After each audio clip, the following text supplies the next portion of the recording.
It's time to talk about one of the top RPGs this year, and after more than a decade of waiting, we might get what we have been wishing for so long. Nostradamus already predicted that Flood season will arrive with another wave of Souls-like games, but I'm excited for some.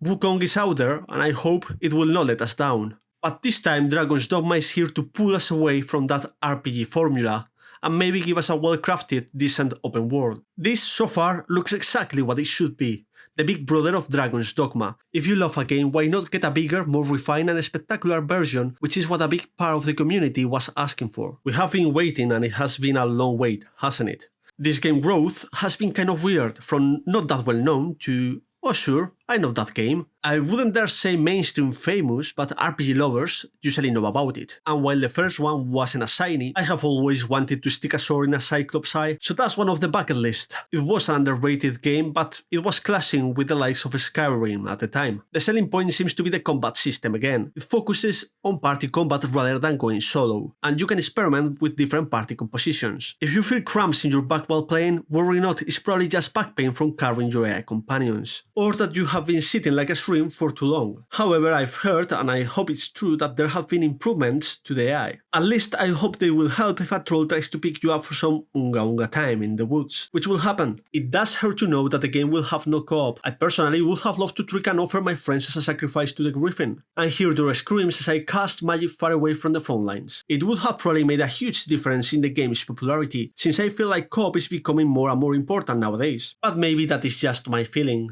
Looking back to the past, maybe one of the biggest flaws, or maybe not the strongest point of the last title, was the story.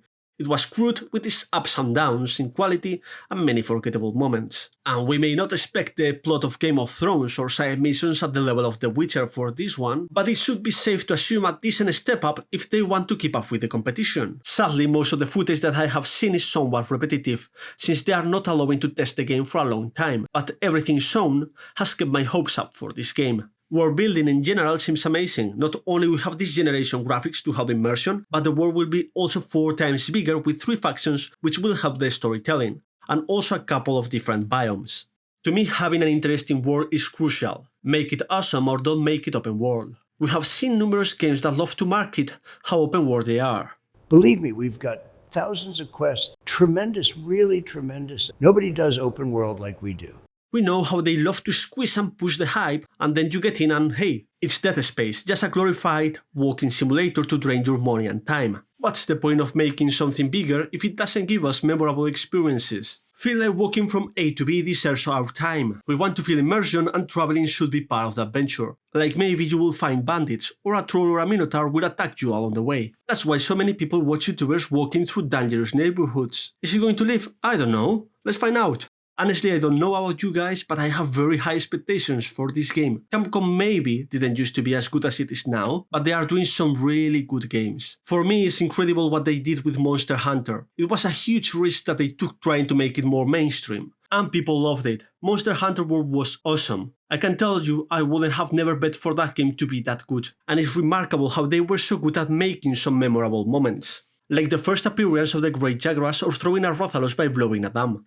One of the things I love the most and hope to see in this game is when you were fighting a monster and a bigger one suddenly comes to hunt it, messing with your plans. I think this is an amazing concept for RPGs. This can remind you of the mercenaries walking around in the Assassin's Creed saga, or the nemesis in Shadows of Mordor, where you can be doing your thing and everything gets suddenly interrupted by an ambush.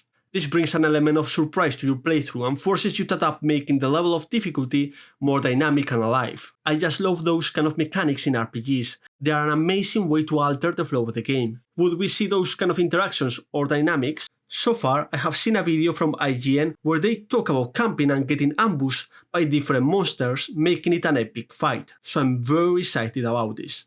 We also know that they have put some serious time into monster design, which I think is the strong forte of the company. And we know that there are even monsters that look amazing, and it is possible for you not to find them during your playthrough, pushing the player to explore. Yes, you can make a beautiful world and some players will be captivated and walk around enjoying the atmosphere and landscapes. Yet, you still need a design that makes you wonder what is out there. Maybe you find secrets, hidden loot, new missions, or challenging bosses. At the end, we play RPGs to roleplay, to feel like it's an adventure. If it were just to travel through beautiful places, I would actually go hiking in the mountains, instead of keeping up the grind to unlock carpal tunnel syndrome. So I'm really biased, but I strongly hope that Capcom delivers this time around. Let me know if you agree, but I do think we will get a better main story, side quest, better world design and immersion, and just a polished version of what the last game was. I don't think this game can beat the popularity of Palworld, but I think it may have chances versus Wukong. What do you believe? Is this the game of the year?